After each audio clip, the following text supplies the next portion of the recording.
Well, thanks for Thank you hopping so on. much, John. Man, for doing this so fast and late. We managed to get a lot of people together here.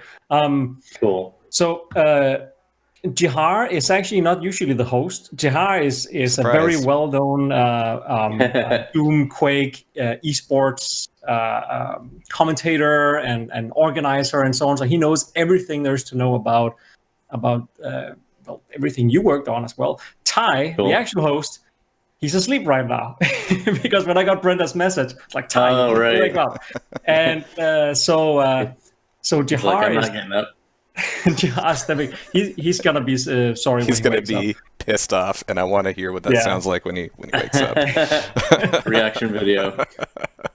But thanks for hopping on, and yeah, I guess there's been a lot to catch up on, right? Because you haven't been as vocal lately, not since like the Sigil release, right? Like you've been kind of doing your own thing. You're still in Galway, right? Yep. Cool. Yeah, we're still in Galway. Well, what's it been like there? It's been a crazy year for everybody, but it's kind of manifested in different ways for us all. From like the Doom and Quake communities, there's been like kind of a resurgence. People have more time at home. Surprise, surprise. So there's been a ton of activity. Have you been pretty active yourself? Well, yeah. I mean, we're working every day on our game. So that's years before COVID. Yeah. So that explains. We just started working at home. That explains the cave, right? Because once you start actually going into real dev mode, you don't want to go outside for a while. Yeah, it's not really a problem. I mean, it is really nice outside. It is really nice right now, at least. It wasn't a few Of course it months is. ago. Yeah. I have the excuse that it's miserable outside, so I'm happy to be in my cave. Yeah. But I haven't been developing anything. So you've been working your fingers to the bone? Yeah, just working away on Empire of Sin. It's turning out really great. We're really happy with it. So that's super cool. Working on Dangerous Dave Big Box Collector's Edition kind of thing. Oh my god, that sounds fantastic. Tell us more about that. I'm interested in Empire of Sin, but come on. Yeah. Big boxes, Dangerous Dave. What's that about? Yeah, well, the original Dave, there have actually been a lot of Dave. I think 12 versions of Dave released. There's the 1988 Apple II version. Then there's my 1990 PC version, which everybody knows. Like that's the one that got out. It's funny. The reason why it's been so popular in India and Pakistan because when people bought their computers, the people who sold the computers would install Dave on every computer. So it was like Solitaire, Minesweeper, and Dave in those two countries forever. And so it got really, really popular, like even more than Doom, which is pretty nuts. All paid copies, surely. Yeah. Yeah. The funny thing about Dave is it's been free ever since I've made Dave. At least the ones that I've made, they've always been a free game, like a demonstration of something. Like the very first Dave on the Apple II was a demo for the Apple Soft Basic assembly language add-on that I created so people could make arcade games with my add-on, but from Basic. And Dave was an example of like how you could do that. So it was free almost. It was like, here's the game that shows you how to use this thing. And then the 1990 version of Dave was the free sampler demo disc for Gamer's Edge to show people what kind of games they would get on Gamer's Edge. So that was free. And then when I put out the re-release of Dave in 2015 on iOS and Android, or no, it was just iOS. That was a free game because it's a mobile download and it's free to play. So you could get that for free as well. So it's been free all the time. It's basically been free the whole time. So now I'm finally going to, sell a big box and see if people want that because it's going to have like a bunch of cool stuff inside the box. Like the USB is a shotgun shell. Oh, that's so cool. Love that. And the trophies and little gems and stuff like that are from the game. They're all inside show him your ammo box, the Doom ammo box. Well, this was just like an eBay find, right? Because the actual like ammo crate that was used for the final Doom like box, like this is the actual like. Right. That's the crate. That's it.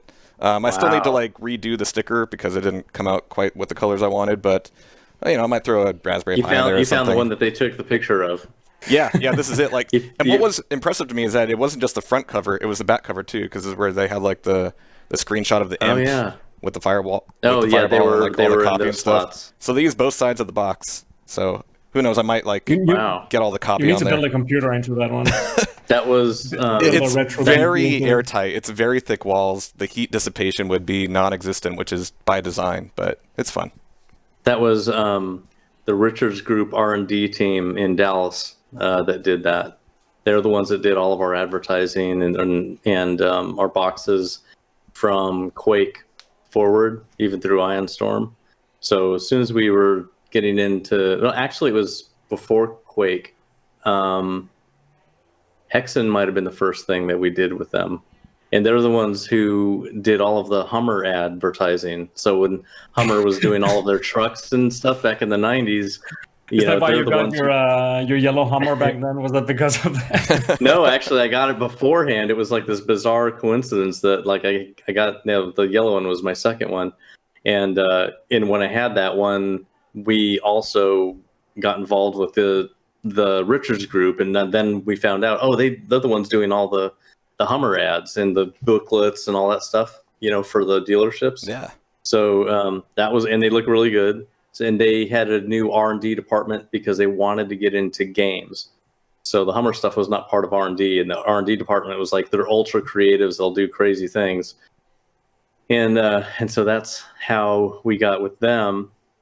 And then we had them kind of do Hexen as a test. And then after we started doing stuff with them, then Scott Miller wanted to start using them for Duke Nukem. So they're the ones who did the Duke stuff. That's really fun because we tried to find the guy who did the classic illustrations for Duke to do some more stuff for us, and we realized that he is one of those people who are not into games at all. They have no idea what they're doing. They just get told, hey, he needs to look a bit like Schwarzenegger and Stallone mixed together. Yeah.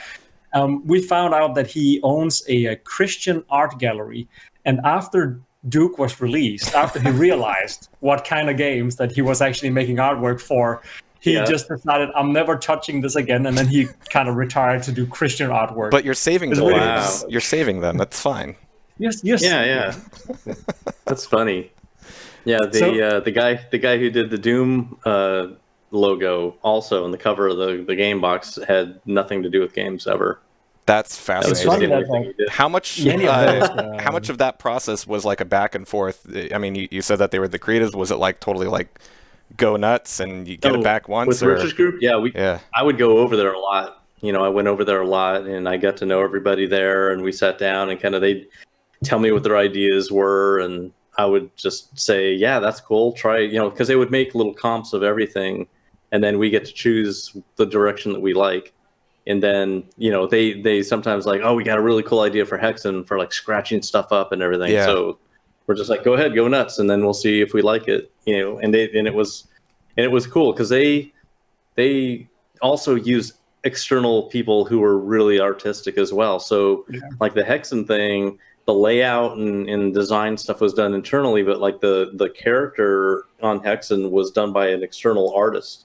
And so he was like taking pictures of stuff and doing all these, layering pictures and all this crazy stuff. So it was really neat. And they also did our radio ads for the Ultimate Doom and for Hexen. So I have those radio ads as well. And they, like with the radio ads with Hexen, they did multiple ads for each of the characters, like the cleric and the barbarian. Did they also do the master level stuff with like the one like skull with like the cool little like curvy thing? They took Adrian's they took Adrian's art, and it was already a black and white pencil sketch anyway, so it was easy for them to just kind of take that and wrap it around the box. But they did everything. They did Final Doom, and they did like the Daikatana box. The bitch ad was done by a woman at R&D. All the same stuff. She's the one who came up with all that stuff. She came up with everything. The Quake boxes. I mean, the Hexen stuff. Doom. I mean, all Heretic of that is like well. All of that is like typically not 90s. Heretic. Heretic was not. Oh, really? Them. Okay. We did Heretic internally. What happened was Brom did Doom 2's box. Boris Vallejo's wife, Julie Bell, did the original. Yeah. Right. So she did the original one, and we didn't like the way the Cyber Demon looked. So we just said, we're not going to use that. Forget it. So then we went with Braum, and he did an amazing job with Doom 2. And, right after that, because Doom 2 came out just a few months before Heretic did. So we're just like, hey, can you do a cover for our next game? It's called Heretic, and this is what's in it. So he did the Heretic as well. And hey, Gerald, you got that game. It was so good. His art is so good that we used it to make the poster inside the game. And on the back of the poster is the entire manual, and you can just fold the whole thing up. And so it's not a useless manual. You can undo the whole thing, and now it's a poster on your wall. Yeah, so it was a useful manual. Especially the Shadow of the Serpent Rider, the second release with the new box art with the skull in the middle of the book. That especially has a really special place for me. That one and Hexen 2, they're both a very specific type of box art, and they're very similar to Sigil as well in terms of the type of box. You have some kind of tome or a book or something with a symbol in the middle. It's super cool. I don't know how far along our research group R&D was involved after we moved everything over to Activision, because I think they did their own stuff. Yeah. But when GT was doing it, we're the ones who basically said, hey, GT, this is who we're using. So they're like, okay. But then as soon as it goes to Activision, everything shifts over to Activision. And I think that Heretic 2 was Activision. Yeah. All of those are like 90s as fuck, but they're part of why we call 90s as fuck, 90s as fuck. I mean, that was like the genesis of a lot of that look. And Fred mentioned the Sigil box, which is beautiful. But now we're like harking back to what 3 or 4 guys did all these years later. We're still trying to get that same vibe out of it. The Sigil was great. The whole box art form, it's kind of lost. This classic art form of creating beautiful illustrated box art there's not many doing it left, unfortunately. Yeah, with Sigil, I did 2 boxes, and I didn't want the logo on the front. Yeah. So that's different, right? Because normally you have the game box and you have the game's logo and title on it. So Sigil, I didn't want to have that on there. More enigmatic, arcane. Yeah. it's just the art. It's not the name of the game. It's the art that's there. And it looks, and the logo is pretty cool too. With the box, the Beast box has a 666 in the center, and that is the center of the logo is SI666IL, and that was pretty cool. That was developed at Romero Games. It's been a little over a year and a half since the release of Sigil. May of 2019, May 31st is when I finally uploaded it, and that's just because I wanted to make sure that the people who bought the boxes didn't have everybody playing the game before they got theirs, because the box, one of the draws of the box stuff is that you would get Buckethead's soundtrack, and people were saying, well, why didn't you just release the game, the free version, before everybody got that? And the reason is because I wanted them to get it first. I wanted them to get Buckethead's soundtrack before anyone else could get it. And if I had released the Buckethead soundtrack version that I have on the site right now, then that would have been everybody got the really cool stuff immediately. Yeah. So I just kind of held back on it a little bit until the boxes came out. Then I released the free version and the Buckethead version for 666. Yeah, take notes, Fred. Let's dive into the past a little bit, because I'm super interested in hearing something I think most people don't know you for, and that's going all the way back to the Apple II days, Softdisk days as well. So how did you start getting interested in games? When did you start playing and working and so on? I played games in the 70s like crazy. So pinball before video games. Played pinball all the time when I was really young, and I went to an arcade in Arizona that was called Spanky's, and it was great. It was a classic dark rectangle, and cool, which is nice because it was in Tucson, Arizona, where it's 100 something. So it was a really great place to go. It was really cold, and there's pinball machines, 30 pinball machines in there, so that AC was really working. And after it was probably mid 70s, and one day when I go over there, this big machine is on the opposite wall of the pinball machines, and it's a game called Dune Buggy, and it's a giant cabinet. Like pinball machines are pretty big cabinets too, but this is taller than I am, and there's glass in the front of it. It's not like horizontal like a pinball machine. It's on the front, and when you look into it, you see like this landscape, and there's a black light on fluorescent paint all over the thing, and it looks really cool. And I was like, what is this? When you put your quarter in, and you're basically maneuvering a car on a rotating landscape, trying to avoid the other cars that are there.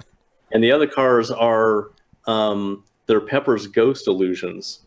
So it's like, you have a physical car that just kind of goes back and forth in front of you, going around hills and stuff like that, and the ghost cars are moving around, and you're just trying to avoid them. And it was really cool. They're called electromechanical video arcade games, and that was before true like electronic video games. So it was a mechanical disc moving around in there, and that's the reason why when video games really started going, why that cabinet size remained is because they already were making those cabinets. Even though when the video arcade games started happening, there's just a motherboard in there and a CRT, and it's all empty. But they already were making cabinets. They already solved that problem, and people were used to it. So just deliver them a different thing instead of a piece of glass. Now it's a monitor, and it's still the same form factor, and it can, it's a big showpiece, in an arcade, and those people want to market the hell out of everything. So the bigger the better. And it's like, well, this is how big they are, and so eventually there was a Targ video game next to it. And that was probably the first video game that I played, which is before I played Space Invaders, and then after that was probably Asteroids, and also just a ton of games from Exidy. Like there's Gunslingers and all this other stuff. So I played games all the time, Night Driver, you name it, all these 70s games that were pretty lame, but back then it was really cool because there's nothing like it. How much of your week did you spend at Spanky's? Where'd you get the money for all this? The funny thing is I got, this was like in the summertime when I was going to my grandma's, and I got $1 a day, and that's 4 games. Right. So I needed to get really good. You gotta get good, yeah. Good and selective. Spend as much time as I could. John, it's fantastic, nevertheless, to see you back making games based on your roots, and also making brand new games with your wife. I want to thank you so much for taking your time tonight. Yeah, thanks for having me here. To do this with us. It's been a true pleasure, and I'm sure that all of the old school shooter fans are going to enjoy hearing about the past and how you got into gaming and all the cool stories about making games at the university and on terminals and everything. It's been a true pleasure, man. Thank you so much for joining thanks for having me here.